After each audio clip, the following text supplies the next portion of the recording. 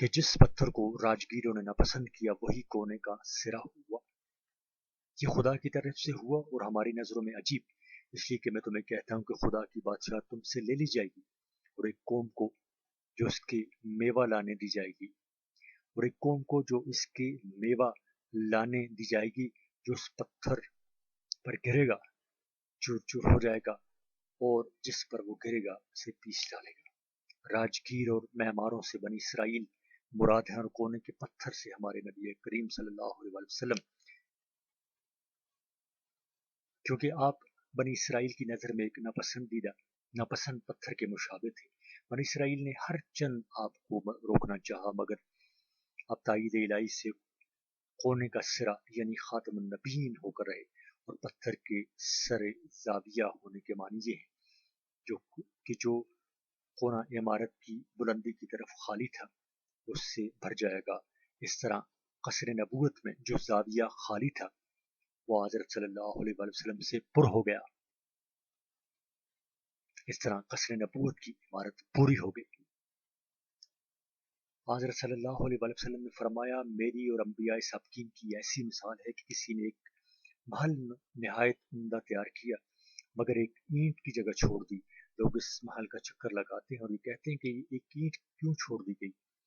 میں ہی خاتم النبیین ہوں، یعنی میں نے ہی اس اینٹ کی جگہ کو پر کیا ہے، اور میرے ہی سے یہ تعمیر ختم ہوئی ہے، اور مجھ ہی پر انبیاء اور رسل کا سلسلہ ختم ہوا۔ پھر آپ پر جو گرا وہ بھی چور چور ہوا، اور جس پر آپ گرے وہ چور چور ہوا۔ چنانچہ جنگ بدر میں قریش آپ پر گرے اور وہ خدا کے فضل سے چور چور ہوئے، اور فتح مکہ کے وقت آپ ان پر گرے تب بھی وہ چور چور ہوئے، اور آپ کے بعد صحابہ کرام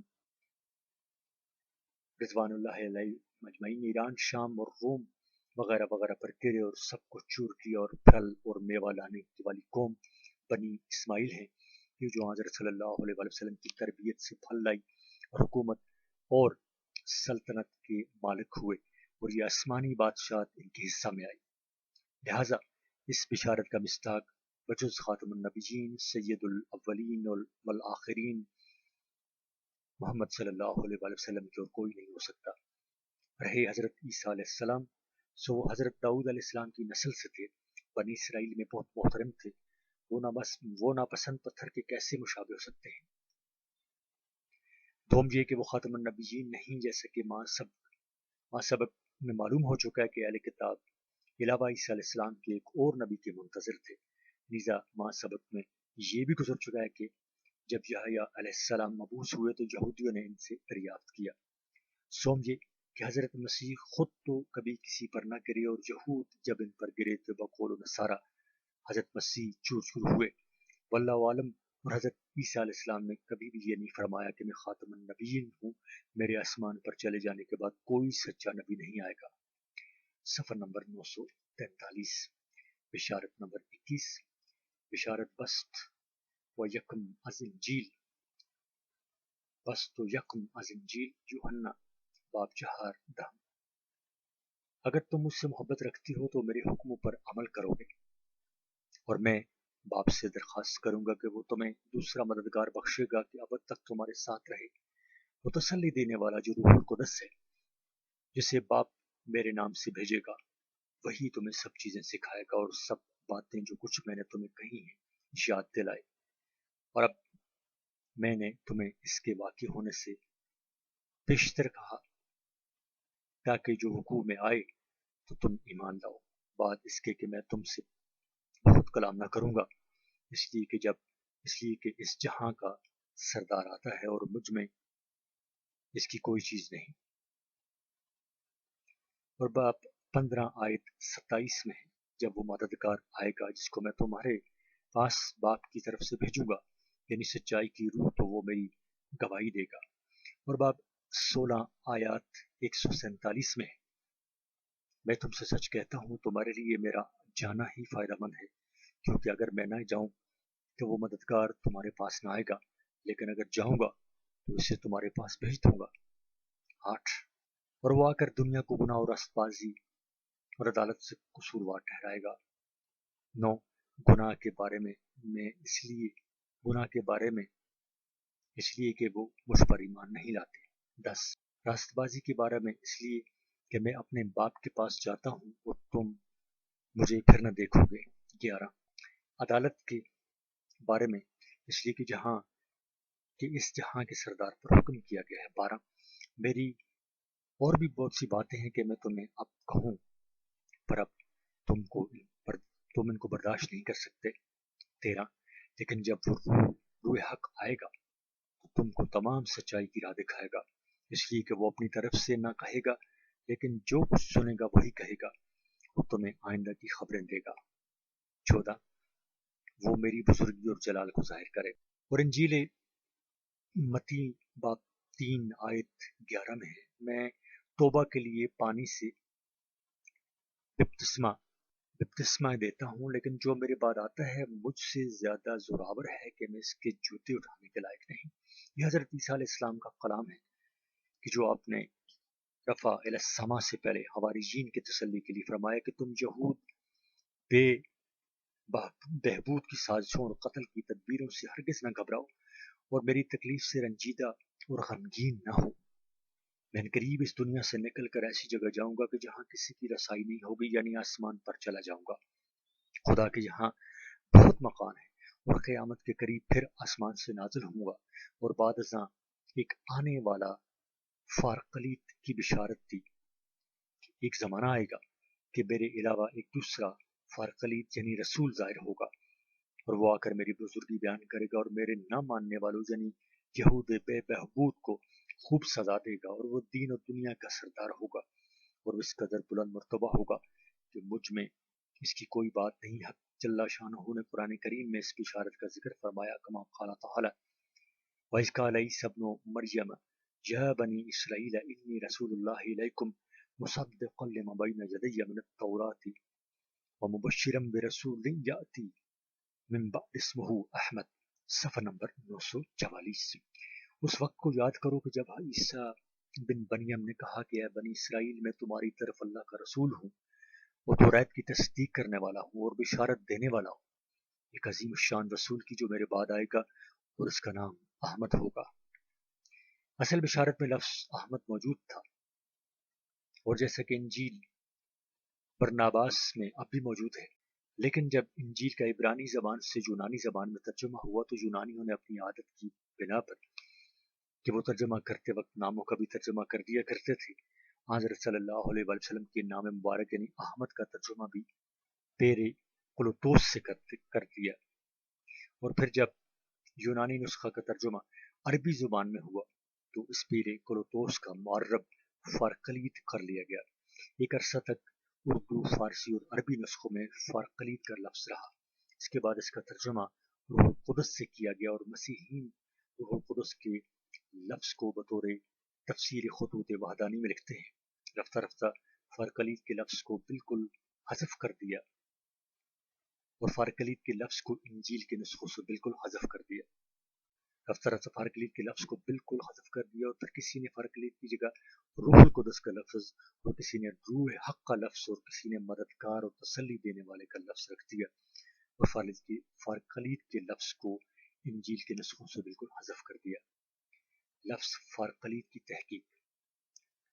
لفظ فارقلیت اصل میں یونانی زبان سے معرب کیا گیا ہے، اور یہ لفظ یونانی زبان میں کئی معنوں میں مشترک ہے، اور وہ سب معنی احمد مجتبیٰ محمد مصطفیٰ صلی اللہ علیہ وسلم پر صادق آتے ہیں۔ علماء نصارہ نے فارقلیت کے مختلف معنی بیان کیے ہیں۔ 6 کسی نے کہا کہ فارقلیت کے معنی تسلی دینے والے کے ہیں، جس کا عربی ترجمہ ماضی ہے۔ 2 کسی نے کہا اس کے معنی معین اور مددگار کے ہیں۔ 3 کسی نے کہا اس کے معنی شافع یعنی شفاعت کرنے والے کے ہیں۔ 4 کسی نے کہا اس کے معنی وکیل یعنی وکالت کرنے والے کے ہیں۔ 5 کسی نے کہا کہ اس کے معنی بڑا سراہنے والا، جس کا فارسی ترجمہ ستائندہ اور عربی ترجمہ حماد ہے، اور احمد بصیغہ اس میں تفصیل بمعنی فاعل ہے۔ 6 اور کسی نے کہا کہ اس کے معنی بڑا سراہا گیا یعنی بڑا ستودہ کا ہے، جو کبھی بمعنی فاعل آتا ہے اور کبھی بمعنی مفعول۔ بس اگر ہم اس میں تفضیل یعنی بمعنی فاعل ہو تو اس کا ترجمہ یہ ہوگا کہ بڑی حمد و ثنا کرنا، یعنی خدا تعالیٰ کا بڑا سراہنے والا۔ اور اگر ہم اس میں تفضیل یعنی بمانی مفعول ہو تو اس کا ترجمہ یہ ہوگا بڑا ستودہ، یعنی خدا اور بندوں میں بڑا ستودہ ہے کہ ہر جگہ اس کی تعریف کی جاتی ہے۔ 7 اور بعضوں نے فارقلی کا ترجمہ امید کا عوام سے کیا ہے۔ 8 اور بعض نسخوں میں رسول کا لفظ ہے۔ 9 اور بعض نے کہا کہ اس کے معنی روح حق کے۔ 10 اور کسی نے کہا کہ اس کے معنی سقا اور معتبر کے ہیں۔ بس اگر فارکلیت کی اصل یونانی زبان میں پارا قلیتوس قرار دی جائے تو اس کے معنی معین و مددگار اور وکیل کے ہیں، اور یہ کہا جائے کہ اس کی اصل پیر کلوتوس ہے تو اس کے معنی محمد یا احمد یا حماد کے قریب ہے۔ انجیل کے عربی، فارسی اور اردو کے تمام قدیم نسخوں میں فارکلیت کا لفظ موجود تھا، مگر اب موجودہ نسخوں میں لفظ فارکلیت کے بجائے زیادہ تر مددگار اور روح حق کا لفظ پایا جاتا ہے۔ مگر باوجود ان تحریفات و تغیرات اور تبدلات کے پھر بھی خدا حاصل ہے، اس لیے کہ اصل بشارت میں فارکلیت کے جو اوصاف ذکر کیے گئے ہیں وہ تمام کے تمام محمد مصطفیٰ اور احمد مجتبیٰ صلی اللہ علیہ وسلم پر علی وجہ الکمال التمام صادق اور مطابق ہیں، اور فارکلیت کی جو معنی بھی لیے جائیں وہ سب آپ پر صادق ہیں۔ آپ خدا تعالیٰ کے وکیل اور سفیر بھی ہیں۔ صفحہ نمبر 945۔ روح حق، روح صدق اور روح راستی بھی ہیں، یعنی روح خبیث نہیں، یہ جھوٹ بولے امت کے شافی بھی ہیں، بشیر و نذیر بھی ہیں، خدا کے ستودہ اور پسندیدہ بندے بھی ہیں، اور سب سے زیادہ خدا کی حمد و ثنا کرنے والے بھی ہیں۔ بلکہ یہ تمام آپ کے اسماء ہیں، یعنی آپ کے نام ہیں، کوئی ان میں سے اس میں علم ہے، جیسے احمد، محمد، محمود، حماد، اور آپ کے ناموں میں ایک نام آپ کا حمد بھی ہے۔ حمد اگرچہ مصدر ہے بمعنی ستودن، مگر مبالغتاً آپ پر اطلاق کر دیا گیا، گویا کہ حضرت صلی اللہ علیہ وسلم حق تعالیٰ کی مجسم حمد و ثنا ہے۔ فارکلیت کا سب سے زیادہ صحیح ترجمہ لفظ احمد ہے، اور اسی وجہ سے قرآن کریم میں اس بشارت کا ذکر بلفظ احمد آیا ہے۔ کما قال تعالی مبشرا برسول یأتی من بعد اسمہ احمد۔ یہ آیت قرآن مجید کی ہے، اور قرآن مجید جس ملک میں نازل ہوا اس وقت اس ملک میں بے شمار علماء یہود اور علماء نصارہ موجود تھے۔ اگر یہ بشارت اور یہ خبر غلط ہوتی تو ہزارہا علماء یہود و نصارہ اس غلطی کو فاش کرتے اور برملا اس خبر کی تردید کرتے، اور جو علماء یہود و نصارہ اسلام میں داخل ہو گئے تھے وہ اس غلط بیانی کو دیکھ کر فوراً اسلام سے برگشتہ ہو جاتے اور بغیر شور و غل مچائے خاموش نہ بیٹھتے۔ حضرت صلی اللہ علیہ وسلم کا اس پیشن گوئی کو علل اعلان ظاہر فرمانا اور بیان کرنا، اور علماء نصارہ کا خاموش رہنا، یہ ان کے اعتراف اور تسلیم کی روشن دلیل ہے۔ اور اگر کوئی یہ اعتراض کرے کہ اگر یہ بات سچی تھی تو اس وقت کے تمام علماء یہود و نصارہ کیوں مسلمان نہ ہو گئے؟ جواب اس کا یہ ہے کہ علماء نصارہ کے نزدیک حضرت عیسیٰ علیہ السلام کے ظہور کی پیشن گوئیاں تورات میں موجود ہیں، مگر باوجود ان پیشن گوئیوں کے اور باوجود حضرت عیسیٰ علیہ السلام کے معجزات کے مشاہدہ کر لینے کے بھی پھر بھی علماء یہود حضرت مسیح پر ایمان نہیں لائے بلکہ ان کے دشمن ہو گئے، اور بوجہ سنگدلی اور بوجہ دنیاوی اغراض یا بوجہ حسد کے حضرت مسیح کی دعوت کو قبول نہیں کیا، بلکہ صاف طور پر علماء یہود یہ کہتے ہیں کہ تورات میں حضرت مسیح کی کوئی بشارت نہیں اور نہ ان کا کوئی ذکر ہے۔ اسی طرح بہت سے علماء نصارہ نے بوجہ سنگدلی اور بوجہ دنیاوی اغراض آپ کا پیرو ہونا قبول نہیں کیا، حالانکہ ان کو یقین تھا کہ یہ وہی نبی ہیں جن کی مسیح بن مریم نے بشارت دی ہے، جیسے ہرقل اور مکوکس نے صاف طور پر اس کا اقرار کیا کہ آپ وہی نبی ہیں جن کی انجیل میں بشارت دی گئی، مگر اپنی سلطنت کی خاطر اسلام میں داخل نہیں ہوئے۔ اور علماء نصارہ میں جو منصف اور حق پرست تھے، جیسے نجاشی شاہ حبشہ، زغاتر رومی اور ابن الناتور وغیرہ ہم یہ لوگ ایمان لائے، اور بہت سے علماء نصارہ نے دیدہ و دانستہ علماء یہود کی طرح صاف طور پر یہ کہہ دیا کہ محمد رسول اللہ صلی اللہ علیہ وآلہ وسلم کی توریت و انجیل میں کوئی بشارت نہیں۔ علماء نصارہ کی یہ تکذیب ایسی ہے جیسے کہ علماء یہود حضرت مسیح کی بشارتوں کے منکر اور مکذب ہیں۔ علماء نصارہ جی کہتے ہیں کہ اس بشارت میں فارقلیت کی آمد سے روح القدس کا حواریین پر نازل ہونا مراد ہے۔ چنانچہ حضرت عیسیٰ کے رفع الی السماء کے بعد یعنی آسمان کی طرف جانے کے بعد جب حواریین ایک مکان میں جمع تھے تو وہ روح ان پر نازل ہوئی اور اس روح کے نزول سے حواریین تھوڑی دیر کے لیے مختلف زبانیں بولنے لگے۔ نصارہ کا یہ خیال سراسر خیال خام ہے۔ یہ بشارت کسی مقدس اور برگزیدہ انسان کے حق میں ہے جو خدا کی طرف سے الہام پائے گا اور خدا کی طرف سے اس کو جو القاء ہوگا وہی کہے گا، اپنی طرف سے کچھ نہ کہے گا۔ اس بشارت کا روح القدس یعنی جبرائیل امین کے نزول سے کوئی واسطہ نہیں اور کسی فرشتہ سے اس بشارت کا کوئی تعلق نہیں۔ فارقلیت کی آمد سے ایک رسول عظیم کی بعثت مراد ہے جو حق اور باطل کے درمیان فرق کرے گا۔ صفحہ نمبر 946۔ حضرت مولانا عبدالحق صاحب حقانی رحمۃ اللہ لکھتے ہیں، ایک پادری صاحب اپنے ایک رسالہ میں جو لفظ فارقلیت کی تحقیق میں انہوں لکھا ہے اور 1268 ہجری میں کلکتہ میں چھپا تھا، لکھتے ہیں کہ یہ لفظ فارقلیت یونانی زبان سے معرب کیا گیا ہے، بس اگر اس کی یونانی میں پارا کلیتوس اصل قرار دی جائے تو اس کی معنی معین اور وکیل کے ہیں، اور اگر کہیں اصل پیر کلوتوس ہے تو اس کے معنی محمد یا احمد کے قریب ہیں۔ بس اہل اسلام میں جس عالم نے اس بشارت سے استدلال کیا تو وہ اصل پیر کلوتوس سمجھا، لیکن اس کے معنی محمد یا احمد کے قریب ہیں۔ بس اس نے دعویٰ کیا کہ عیسیٰ علیہ السلام نے محمد یا احمد کی خبر دی، لیکن اصل پارا کلیتوس ہے۔ فقط ہم کہتے ہیں کہ اصل پیر کلیتوس ہے۔ یونانی خط میں بہت تشابہ ہے، اس کو پارا کلیتوس غلطی سے پڑھ لیا، اور یونانی زبان میں پیر کلیتوس ہونے کی ایک بڑی دلیل یہ ہے کہ سینٹ جروم نے جب انجیل کا ترجمہ لاطینی زبان میں لکھنا شروع کیا تو پیر کلیتوس کی جگہ پارا کلیتوس یعنی کلپوس لکھ دیا۔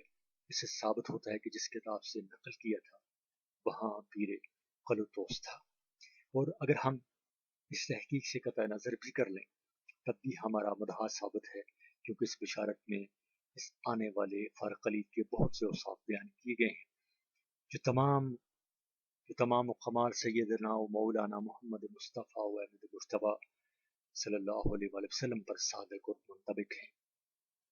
اول یہ کہ جب تک میں نہ جاؤں گا وہ نہ آئے گا، دوم یہ کہ میری گواہی دے گا، سوم یہ کہ وہ گناہ راستی اور عدالت سے تقصیر وار ٹھہرائے گا، چہارم یہ کہ مجھ پر ایمان نہ لانے والوں کو سزا دے گا، پنجم وہ سچائی کی راہ بتلائے گا، ششم یہ کہ وہ آئندہ کی خبریں دے گا، ہفتم یہ کہ وہ اپنی طرف سے کچھ نہ کہے گا بلکہ جو اللہ سے سنے گا وہی کہے گا، ہشتم یہ کہ وہ جہاں کا سردار ہوگا، نہم یہ کہ وہ میری باتیں تم کو یاد دلائے گا، دہم یہ کہ جو امور تم اس وقت برداشت نہیں کر سکتے وہ نبی اس وقت آ کر تم کو بتلائے گا، اور جو باتیں غیر مکمل ہیں ان کی تکمیل کرے گا، اور یہ تمام باتیں حضرت صلی اللہ علیہ وسلم پر صادق آتی ہیں۔ آپ کا تشریف لانا حضرت عیسیٰ علیہ السلام کے جانے پر اس لیے موقوف تھا کہ آپ خاتم الانبیاء ہیں، اس لیے کہ کسی نبی کا آنا پہلے نبی کے جانے پر جب ہی موقوف ہو سکتا ہے جب وہ دوسرا نبی خاتم الانبیاء ہو، ورنہ اگر وہ نبی خاتم الانبیاء نہیں تو اس کے آنے سے پہلے نبی کا جانا شرط ہونا کوئی معنی نہیں رکھتا، اس لیے کہ جب وہ نبی خاتم الانبیاء نہیں تو پہلے نبی کی موجودگی میں بھی وہ مبعوث ہو سکتا ہے۔ پہلے نبی کا جانا دوسرے کے آنے کے لیے جب ہی شرط ہو سکتا ہے کہ جب دوسرا نبی خاتم الانبیاء ہو۔ الحاصل حضرت مسیح نے اس جملہ سے یہ ظاہر فرما دیا کہ وہ فارقلیت اور روح حق خاتم الانبیاء ہوگا، کما قال تعالی ما کان محمد ابا احد من رجالکم ولکن رسول اللہ وخاتم النبیین۔ محمد صلی اللہ علیہ وسلم تمہارے مردوں میں سے کسی کے باپ نہیں، لیکن اللہ کے رسول اور خاتم النبیین ہیں۔